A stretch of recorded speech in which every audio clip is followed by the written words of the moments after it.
Hello and welcome to a Holding Court Short for today, Tuesday, September 28th, 2021. I'm Aaron Herzog, and I'm going to do a little short thing about something that happened in the NBA.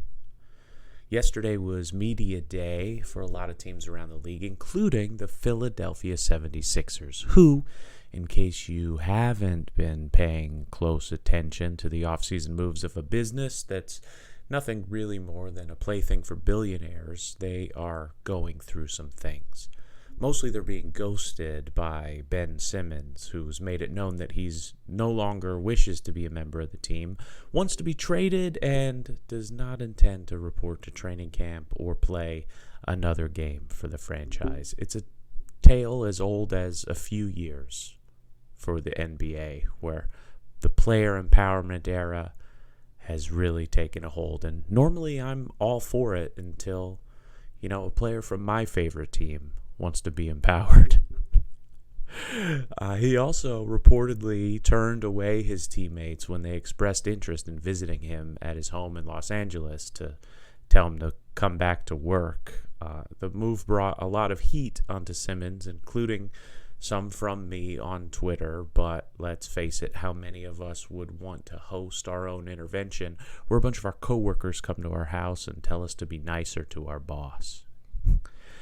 People who do intend to play and work for the Sixers this year were asked a lot of questions about the situation, naturally, and for the most part they handled it well, meaning they lied directly to all of us, saying that they want Simmons to stay in Philly and be a part of the team moving forward, which they kind of have to do.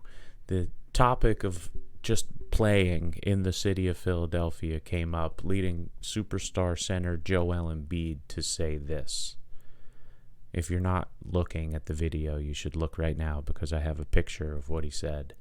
I'm not going to say it or insert an audio clip. You should just read it, and you had enough time. You read it already. So this brings me to my main point, which is basically we have to stop saying that sports fans who lash out because their favorite teams disappoint them are tough.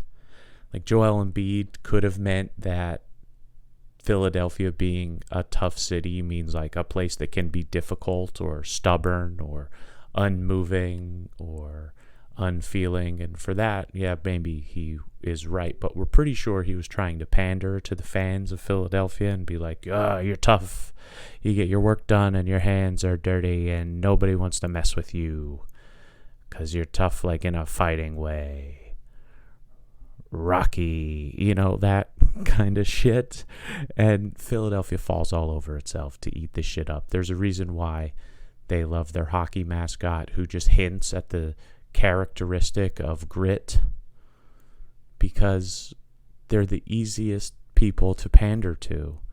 Just call them tough.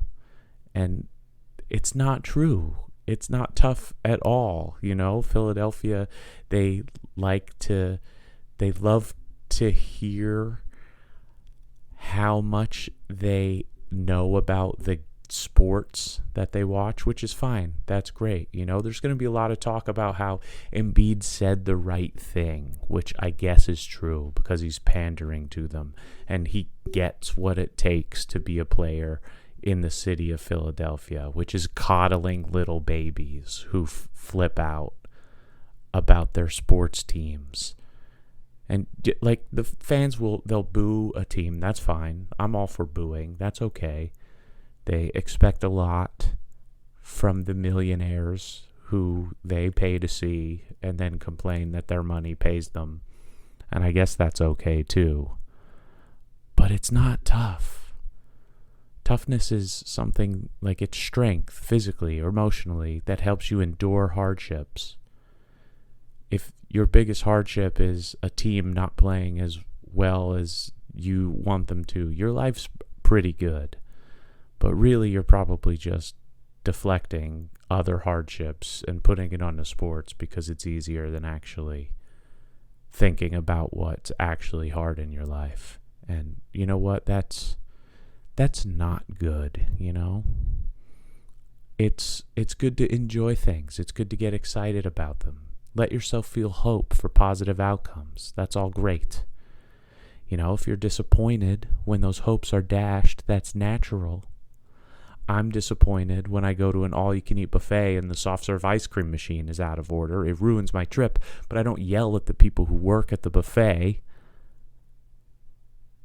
I'm not like, well, I didn't get to have chocolate vanilla twist with rainbow sprinkles on a bed of crushed Oreos and a piece of cake and drizzled chocolate and peanut butter syrup all over it, and now my trip is ruined. And if I did do that, nobody would tell me I'm tough. He's just tough. He knows a lot about buffets. He's very knowledgeable and passionate about buffets. He spent his hard-earned money to eat at this buffet. All those things are true. But it makes me a little emotional baby if I were to abuse the people who work at the buffet because I didn't get to have the ice cream at the end of it. It doesn't make any of us tough. And it's not tough, it's emotional, which is fine. I'm all for emotions. I'm an emotions guy. Thumbs up to emotions. I cry all the time. But I just think we need to understand and process where they're coming from in a healthy way and not just lash them out at sports. Throw them onto other people. Here's a story. When I was in high school and a little bit after, my friends and I used to play this game at parties where we would take turns playing the saddest songs we knew until one of us would eventually break down and cry. That was the whole game. Nobody won or lost. We just played until we cried, and then it was over. Did we talk about the memory or association with some song or lyric that caused us to cry to help us process and get through the pain? No, we were high school boys. Of course we didn't do that. Probably would have helped us mature faster, become better, more well-rounded adults in our 20s, and we'd all be closer friends today, but we didn't do this. This was at parties. Did I mention that? I mentioned that. We had some fun parties. But, all right, what I'm trying to say is that we should stop calling people who get uncontrollably angry about why sports hurt their feelings and start asking them, stop calling them tough, right? Start asking them why they're so angry. What's it really about? Who hurt you? And maybe their answer will just be Ben Simmons.